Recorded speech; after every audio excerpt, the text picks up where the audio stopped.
Hello friends, welcome back to our channel English grammar by Raju sir. और आप लोग जैसा कि प्रेजेंट कंटीन्यूअस टेंस को पैसिव में बदलना सीख रहे हैं, कुछ नहीं करना।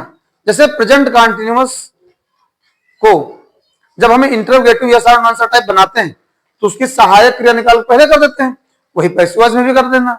सहायक क्रिया सबसे पहले लिखेंगे, लास्ट में क्वेश्चन मार्क अवश्य लगा देंगे। देखिए, इसका जब स्ट्रक्चर आप बनाएंगे तो बड़ा आसान सा स्ट्रक्चर है, क्योंकि आप इसके पहले प्रेजेंट कंटीन्यूअस टेंस के पैसिव वॉइस करना सीख चुके हैं। सबसे पहले हम नए सब्जेक्ट के अनुसार इज, आर या एम में से कोई एक लिख देंगे। इसके बाद हम अपना ऑब्जेक्ट जो अब सब्जेक्ट बन गया इसको लिख देंगे। फिर यदि निगेटिव भी है तो नॉट लिख देंगे। इसके बाद हम आईएनजी के लिए बीइंग जोड़ देंगे।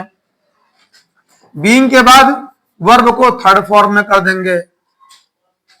थर्ड फॉर्म के बाद पहले की तरह से बाय, और इसके बाद सब्जेक्ट जो अब ऑब्जेक्ट का कार्य करेगा।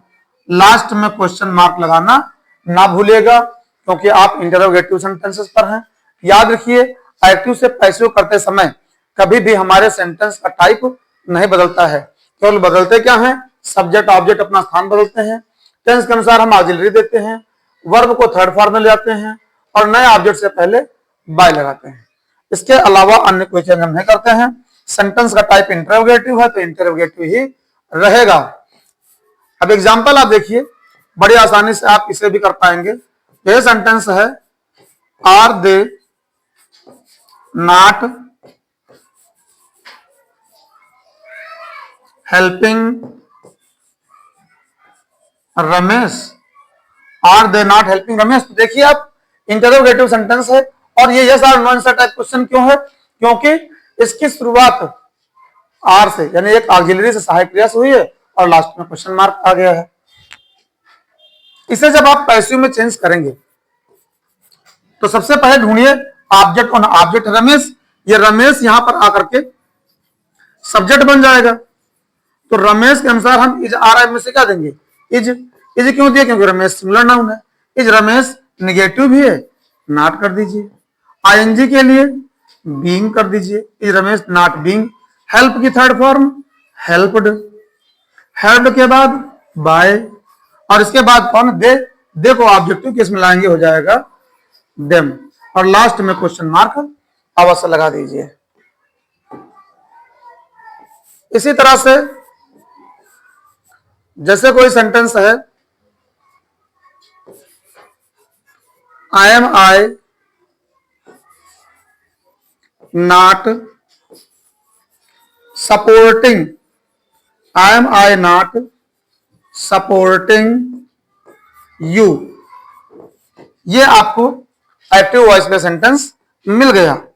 जब इसे आप पैसिव वॉइस में चेंज करेंगे तो हो जाएगा, क्योंकि यू सब्जेक्ट बनेगा, यू के साथ आ जाएगा इज आर एम में से are you, negative word not, ING के लिए बीइंग, सपोर्ट की थर्ड फॉर्म हो जाएगी सपोर्टेड,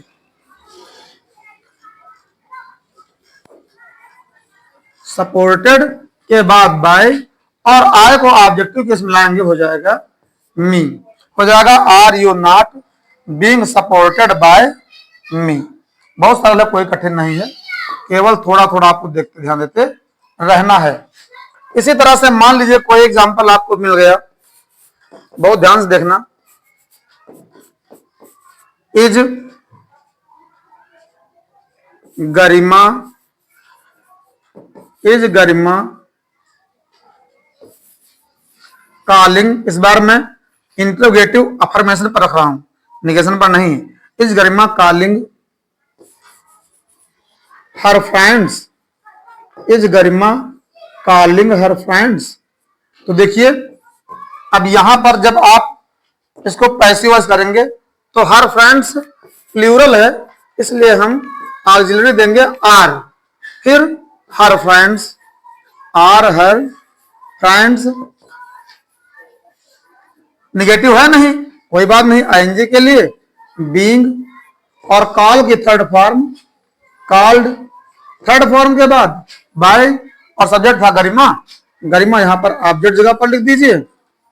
लास्ट में क्वेश्चन मार्क अवश्य लगाइए, क्योंकि ये इंटरोगेटिव सेंटेंस है। इसी तरह से मान लीजिए कोई एग्जाम्पल है, थोड़ा ध्यान दीजिएगा। मैं इस बार आपको डबल ऑब्जेक्ट वाला एग्जाम्पल दे रहा हूं, बहुत आसान है, कोई कठिन नहीं लगेगा आपको। जैसे सेंटेंस है, आई नॉट प्रोवाइडिंग देम बुक्स। और एक चीज, अगर मान लीजिए एक्टिव सेंटेंस में ही मान लीजिए डायरेक्ट ऑब्जेक्ट आगे है और इनडायरेक्ट ऑब्जेक्ट पीछे है, तो बस याद रखिएगा, अगर ये एकदम पीछे लिखा हो तो टू देम हो जाएगा। मैं ही करके दिखा रहा हूं आपको। प्रोवाइडिंग फूड कर दे इस बार, फूड टू देम, मतलब ये है कि डायरेक्ट ऑब्जेक्ट अगर आगे है और इनडायरेक्ट ऑब्जेक्ट पीछे है तो आपको टू देना ही होगा। अब देखिए, जब इसे आप पैसिव में चेंज करेंगे तो पहले चलिए देम से करते हैं। देम प्लूरल है, क्योंकि देम का हो जाएगा दे, तो आर सहायक क्रिया दीजिए। आर दे निगेटिव भी है, नॉट। आईएनजी के लिए बीइंग। प्रोवाइड की थर्ड फॉर्म हो जाएगी प्रोवाइडेड, प्रोवाइडेड। और ऑब्जेक्ट क्या है? फूड। फूड डायरेक्ट ऑब्जेक्ट है, सीधे लिख दीजिए प्रोवाइडेड फूड। और बाय, आय का ऑब्जेक्टिव कैसे जाएगा? मी। लास्ट में क्वेश्चन मार्क। ऊपर देखिए क्वेश्चन मार्क लगाना छूट गया, क्वेश्चन मार्क। इंटरोगेटिव सेंटेंस में क्वेश्चन मार्क अवश्य रहेगा। तो इस तरह से अगर मान लीजिए इसी सेंटेंस को हम लोग फूड से करें, इज। इज फूड निगेटिव भी है, नॉट। आईएनजी के लिए being, is food not being. Provide का प्रोवाइडेड, प्रोवाइडेड किसको? देम। तो इनडायरेक्ट ऑब्जेक्ट होने के कारण इसमें टू देंगे, टू देम बाय मी। देखिए बहुत आसान है, बहुत आसान है, कोई चिंता की आवश्यकता नहीं। थोड़ा सा प्रैक्टिस में ले आइए, सब सही रहेगा।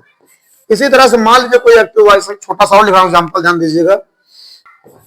Are you calling him, are you calling him.